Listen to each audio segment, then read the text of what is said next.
พิธีเปิดงานตลาดนัดและกองประชุมท่องเที่ยวอาเซียนปี 2013 หรืองานมหกรรมท่องเที่ยวอาเซียนได้เปิดขึ้นอย่างเป็นทางการในตอนค่ำวันที่20มังกรปี 2013 ที่โรงแรมดอนจันทร์พาเลสนครหลวงเวียงจันทร์โดยการเข้าร่วมเปิดพิธีของประธานท้องสิงห์ธรรมวงศ์นายกรัฐมนตรี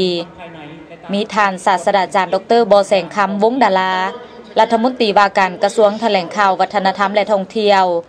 ท่านสุกันมหาราชเจ้าของนครหลวงเวียงจันทร์ท่านเลเหลืองมินเลขาธิการใหญ่อาเซียนมีบรรดารัฐมนตรีท่องเที่ยวอาเซียนจีนญี่ปุ่นสาธารณรัฐเกาหลีอินเดียรัสเซียผู้อำนวยการภาคพื้นอาซีแปซิฟิกขององค์การท่องเที่ยวโลกและแขกถึกเชิญเข้าร่วมอย่างหลวงหลายท่านศาสตราจารย์ดร.บอแสงคำวงศ์ดารารัฐมนตรีว่าการกระทรวงแถลงข่าววัฒนธรรมและท่องเที่ยวประธานคณะกรรมการนำรวมจัดงานตลาดนัดและกองประชุมท่องเที่ยวอาเซียน 2013 ได้กล่าวแสดงความยินดีต้อนรับและรายงานการก้าเกียม ATF 2013 ซึ่งท่านได้กล่าวว่างานมหกรรมท่องเที่ยวอาเซียนหรือ ATF 2013 ครั้งที่ 32 ซึ่งเป็นเทื่อที่2ของลาวที่ได้รับเกียรติเป็นเจ้าภาพตามรอบเวียนงานดังกล่าวเป็นโอกาสที่สำคัญในการกำหนดนโยบายผู้บริหารวิชาการและผู้ประกอบการด้านการท่องเที่ยวที่จะได้แลกเปลี่ยนทัศนะประสบการณ์และบทเรียนเกี่ยวกับการพัฒนาการท่องเที่ยวอยู่ประเทศของตนเองค้นคว้าตกลงปัญหาที่ติดพันกับการพัฒนาส่งเสริมการท่องเที่ยวของอาเซียนกับบรรดาคู่ร่วมเจรจาพร้อมเดียวกันนี้สำหรับภาคส่วนธุรกิจก็ได้มีโอกาสแลกเปลี่ยนซื้อขายรายการท่องเที่ยวน้ำกันระหว่างผู้ขายจากบรรดาประเทศอาเซียนและผู้ซื้อจากทั่วโลกการก้าเกี่ยมงานมหกรรมท่องเที่ยวอาเซียนหรือ ATF 2013 มาฮอดปัจจุบันแม่นเฮียบห้อยทุกอย่างซึ่งภายหลังงาน ATF 2012 ที่เมืองมานาโดประเทศอินโดนีเซียสาธารณรัฐประชาธิปไตยประชาชนลาวก็ได้รับการมอบหมายให้เป็นเจ้าภาพจัดงานมหกรรมท่องเที่ยวอาเซียนหรือ ATF 2013 ครั้งที่ 32 ซึ่งรัฐบาลลาวได้มอบให้กระทรวงแถลงข่าววัฒนธรรมและท่องเที่ยวเป็นเจ้าการประสานงานกับกระทรวงที่เกี่ยวข้อง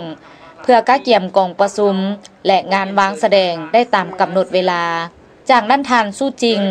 ผู้ตั้งหน้าเลขาธิการใหญ่องค์การท่องเที่ยวโลกก็ได้อ่านสารของทานเลขาธิการใหญ่องค์การท่องเที่ยวโลกโดยมีบางตอนสำคัญว่าในปี 2012 จำนวนนักท่องเที่ยวในทั่วโลกเพิ่มขึ้น 4 ส่วนห้อย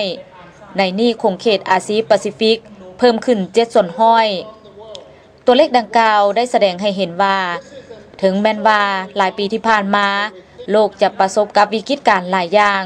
แต่การท่องเที่ยวก็ยังสืบต่อขยายตัวทั้งพิสูจน์ให้เห็นว่าการท่องเที่ยวเป็นหนึ่งในแขนงการเศรษฐกิจที่ขยายตัวไวที่สุดสำหรับปี 2013 องค์การท่องเที่ยวโลกได้คาดคะเนการขยายตัวของการท่องเที่ยวในระดับที่ช้าลงระหว่าง 2-4 ส่วนห้อยทั้งนี้อุตสาหกรรมท่องเที่ยวยังสืบต่อประเสริฐหน้ากับสิ่งท้าทายหลายอย่างบ่เฉพาะแต่สภาพเศรษฐกิจที่ยังบ่ทันมั่นคงในปัจจุบันแต่ทั้งหมดนั้นพวกเขาสามารถซอกซองทางและทางออกโดยการร่วมมือและประสานงานกับภาคพื้นด้วยกันเปิดกว้างทางอากาศและบรรลุข้อตกลงร่วมกันเพื่อเป็นท่าแห้งสร้างเวียกเหตุงานทำและรายรับจากการท่องเที่ยวอย่างยืนยงในโอกาสอันสง่าราศีนี้ประธานนายกรัฐมนตรีท้องสิงห์ธรรมวงศ์ก็ได้ให้เกียรติกล่าวเปิดงานตลาดนัดและกองประชุมท่องเที่ยวอาเซียนปี 2013 อย่างเป็นทางการซึ่งประธานได้ต่างหน้ารัฐบาลและประชาชนลาวบรรณเผ่าแสดงความยินดีต้อนรับและสมเสยถูกภาคส่วนรัฐธุรกิจทั้งภายในและต่างประเทศที่ได้ประกอบส่วนเฮ็ดให้งานตลาดนัดและกองประชุมท่องเที่ยวอาเซียนเกิดขึ้นอย่างมีสีสันเต็มไปด้วยความอบอุ่นไมตรีจิตมิตรภาพและความเป็นอันหนึ่งอันเดียวของอาเซียนซึ่งมีบางตอนท่านได้กล่าวว่ารัฐบาลและประชาชนลาว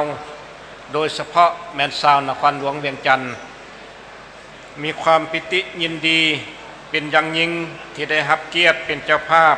จัดกองประชุมรัฐมนตรีท่องเที่ยวอาเซียน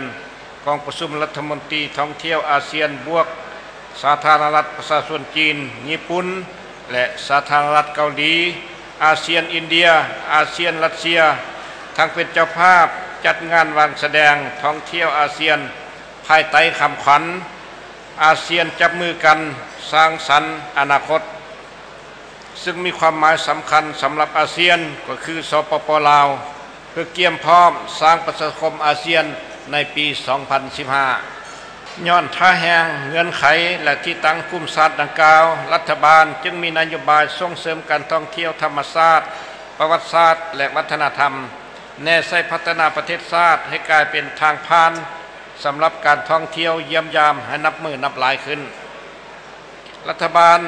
ได้ยกระดับองค์การมหาภาคเพื่อคุ้มครองการลงทุนเข้าใช้ธุรกิจบริการการท่องเที่ยวลงทุนใช้การพัฒนาพื้นฐานโครงสร้างและยกวีซ่าให้แก่พลเมืองบรรดาประเทศอาเซียนด้วยกันยกเว้นวีซ่าฝ่ายเดียวให้แก่พลเมืองประเทศสวิตเซอร์แลนด์ลุกเซมเบิร์กรัสเซียญี่ปุ่นและเกาหลีและนำใช้บรรดาบัตรผ่านแดน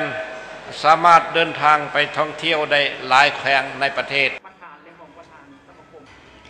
ในโอกาสดังกล่าวท่านศาสตราจารย์ดร.บ.แสงคำวงศ์ดารารัฐมนตรีว่าการกระทรวงแถลงข่าววัฒนธรรมและท่องเที่ยวก็ได้ให้เกียรติมอบรางวัลดีเด่นของสมาคมท่องเที่ยวอาเซียนให้กับผู้ที่ได้ส่งผลงานเข้าร่วมประกวดจากนั้นก็ได้มีงานเลี้ยงต้อนรับคณะผู้แทนที่เข้าร่วมกองประชุมและชมการแสดงศิลปะวรรณคดีเพื่อต้อนรับพิธีเปิดงานดังกล่าวซึ่งการแสดงประกอบมี14รายการโดยแต่ละรายการแม่นได้สร้างความประทับใจให้กับบรรดาแขกที่เข้าร่วมชมได้เป็นอย่างดี